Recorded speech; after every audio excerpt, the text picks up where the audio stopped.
Bonjour tout le monde, n'oubliez pas de vous abonner à notre chaîne YouTube. Merci à ceux qui l'ont déjà fait et à très vite.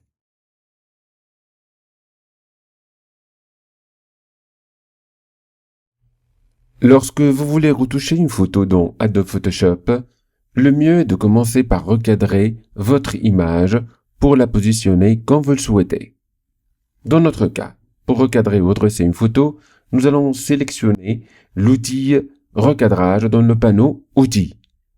L'image apparaît dans une zone de recadrage. En cliquant dessus, une grille apparaît. Cette grille représente la règle des tiers. Bien sûr, vous pouvez changer cette grille à partir de cette icône pour définir les options d'incrustation de l'outil recadrage. Ici, par défaut, c'est la règle des tiers qui est sélectionnée. Vous pouvez changer en grille, en diagonale, en triangle, en nombre d'or ou en spirale d'or. Bien sûr, ici, selon votre besoin. Nous allons retourner sur règle des tiers. Nous allons essayer d'ajuster notre image en déplaçant les poignées. Voilà, comme vous voyez. Donc ici, je vais sélectionner uniquement la tour. Et pour valider, je vais cliquer sur la coche, ici. Voilà, je viens de recadrer mon image. Si je veux, par exemple, maintenant retourner en arrière et exécuter un autre recadrage à partir de l'image originale. Ici, je n'ai plus que cette image que j'ai déjà recadrée. Dans ce cas, nous vous conseillons, avant d'ajuster cette zone, d'aller dans la barre d'options et de décocher la case supprimer les pixels rognés. Ainsi, les parties rognées ne seront pas définitivement supprimées. Donc, nous allons tester ici. Voilà. Je valide mon recadrage. Et si maintenant, je veux encore recadrer mon image, je trouve encore du pixel. Donc, je vais déplacer ici mon image. Voilà. Et je trouve déjà des pixels qui sont encore là.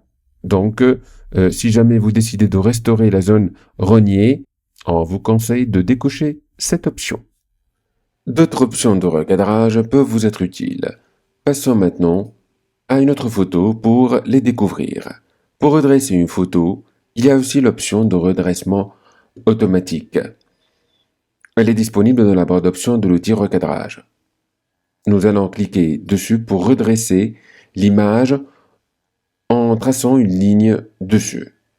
Je vais placer ici mon curseur et je vais faire glisser la souris sur une partie de cette ligne pour redresser l'horizon.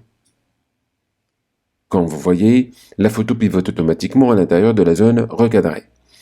Si vous n'êtes pas satisfait par le résultat, vous pouvez la réajuster en déplaçant votre curseur juste à l'extérieur d'un angle de la zone de recadrage jusqu'à ce qu'il se transforme en flèche double incurvée.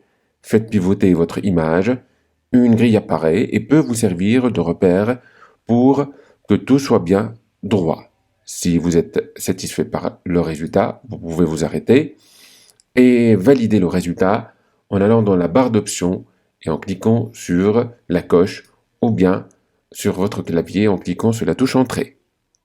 Supposons maintenant que vous voulez placer le soleil sur un point d'impact de votre image. Donc ici, ce sont les 4 points d'impact de votre image. Nous vous conseillons tout d'abord, avant toute manipulation, de supprimer les pixels rognés afin de visualiser les pixels transparents. Donc, en repositionnant cette image, la zone en damier apparaît et si vous validez, une partie de l'image sera manquante. Donc ici, on va essayer de placer notre soleil sur un point d'impact. Vous pouvez ici faire une rotation selon votre choix. Voilà. Si maintenant on va dans la barre d'options et on clique sur la coche, voilà le résultat. C'est un résultat qui n'est pas satisfaisant de tout car il laisse apparaître des zones transparentes ici et qui nuisent à la lecture de votre image. Donc ici, vous devez faire votre manipulation, placer votre soleil à l'endroit souhaité. Voilà.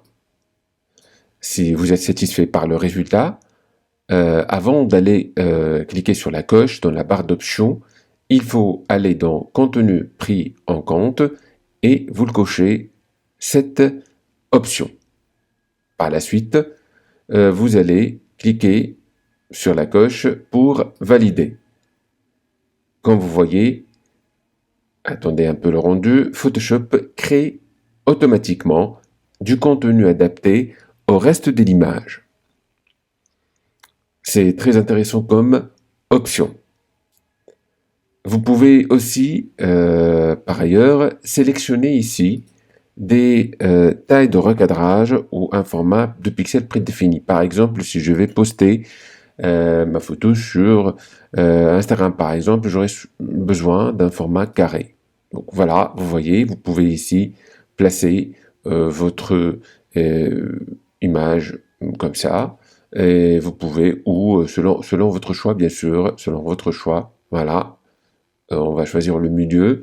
On va pas, ici, on va pas décocher, supprimer les pixels rognés, on va laisser comme ça, et je vais valider, voilà. Donc vous trouverez ici plusieurs formats, vous pouvez changer le format à tout moment. Donc ici, comme vous voyez, vous pouvez choisir d'autres positionnements pour votre image. Donc vous pouvez les tester tous. Revenons maintenant à notre première photo.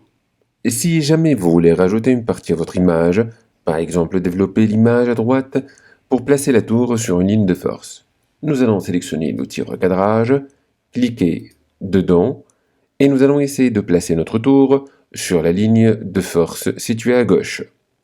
Pour le faire, nous allons sélectionner le poignet et glisser vers la droite notre recadrage pour placer la tour sur la ligne de force souhaitée.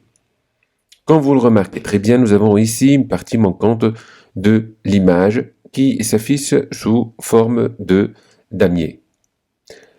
Pour remplir cette partie, nous allons cocher Contenu pris en compte. Par la suite, nous allons cliquer sur la coche pour valider le résultat. Attendons un peu le rendu. Comme vous le remarquez, Photoshop vient de créer automatiquement, grâce à son intelligence artificielle, du contenu adapté au reste de l'image. Ici, le problème ne se pose pas puisque nous avons une surface simple à reproduire. Mais si votre surface comporte une texture ou des détails compliqués, vous n'obtiendrez pas le résultat souhaité. Tel le cas de ce nuage de fumée ou ces deux tours. Essayons de voir le résultat. Donc, ici, nous allons choisir l'outil recadrage, vérifier que contenu pris en compte est coché, et nous allons rajouter une partie à notre image dans la partie inférieure de celle-ci. Donc ici, voilà, et nous allons appuyer sur la coche pour valider.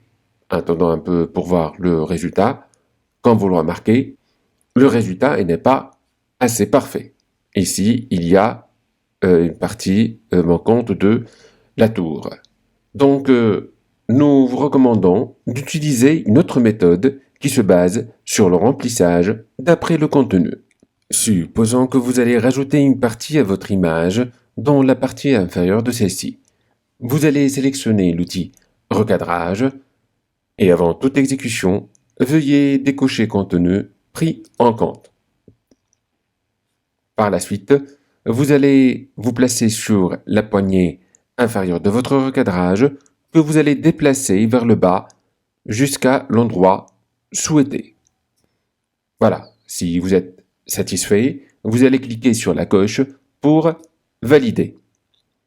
Par la suite, vous allez sélectionner l'outil rectangle de sélection et vous allez dessiner un rectangle de sélection tout au long de la zone récemment créée. Ensuite, sélectionnez l'outil Zoom pour faire un zoom avant jusqu'à afficher la taille des pixels. Nous allons maintenant transformer notre sélection. Alors, vous allez dans le menu Sélection, transformer la sélection. Vous allez transformer votre sélection pour sélectionner uniquement un seul pixel de votre image. Donc, ce pixel servira bien sûr comme échantillon pour la partie à rajouter. Faites un zoom arrière et vous allez dans le menu Édition, Remplissage d'après le contenu. Une fenêtre qui s'affiche. Comme vous voyez ici, il y a les options de la zone d'échantillonnage et les paramètres de vos remplissages qu'on va les modifier. Donc ici, on va rester sur automatique. Comme vous voyez, échantillonner tous les calques. On n'a pas de calque, donc cette zone est grisée. Donc pour l'activer, on va essayer d'appliquer quelques effets. Voilà. On attend un peu le résultat. Comme vous voyez ici, on a un autre effet. Il y a ici une partie qui n'est pas satisfaisante de tout, un décalage. Donc, je vais cliquer ici pour restaurer les paramètres. Et hop, nous avons échantillonné tous les calques. Cette partie n'est plus grisée. Donc, je vais cliquer sur Cocher. Et je vais cliquer maintenant sur Échelle et Miroir. Et je vais appliquer les nouveaux réglages. Donc, en attendant un peu, quand vous voyez, les réglages viennent d'être appliqués. Je vais ici changer adaptation des couleurs vert sur supérieur et je vais appliquer. Donc ici, c'est une question de dosage. Il faut choisir et paramétrer correctement. Donc, ici, si vous n'êtes pas satisfait par le résultat, il faut toujours tester. Donc, on va toujours essayer de tester, bien sûr. Voilà, plus ou moins ici, c'est pas mal. Donc, élevé, pas mal du tout. Donc, si le résultat est satisfaisant, je peux valider. Donc, comme vous voyez ici, il y a dans la pile des calques les différentes étapes pour la création de cette partie récemment créée. Comme vous voyez, pratiquement les détails sont parfaits. Nous allons essayer maintenant d'appliquer la même chose pour la partie à gauche. Donc, ce que nous allons faire, nous allons choisir l'outil recadrage. On va rajouter une partie à gauche de notre image. Nous allons valider ce recadrage. Nous allons sélectionner l'outil rectangle de sélection pour dessiner un rectangle de sélection sur cette zone récemment créée. Nous allons faire un zoom avant pour afficher la taille des pixels. Sélection, transformer les sélections. Nous allons sélectionner uniquement un seul pixel. Voilà. Et nous allons maintenant dans Édition, Remplissage d'après le contenu. Et nous allons cocher Échelle. Bien sûr, on a un aperçu ici. Miroir. Si je suis satisfait par le résultat, je peux bien sûr valider. Donc, voilà, je valide. Le résultat pour moi, il est impeccable. Comme vous voyez, nous venons de rajouter 2 parties à notre image. Comme vous le remarquez, là, ce sont les parties que nous venons de rajouter. Et voilà l'image, notre image originale. Donc, ce qui est intéressant ici, on ne peut pas s'apercevoir qu'il y a vraiment une manipulation que nous avons effectuée sur l'image d'origine. Donc, nous vous recommandons d'utiliser cette commande ou cette astuce au besoin. D'ici un nouveau tutoriel, je vous souhaite bonne continuation et n'oubliez pas de vous abonner à notre chaîne YouTube. Merci.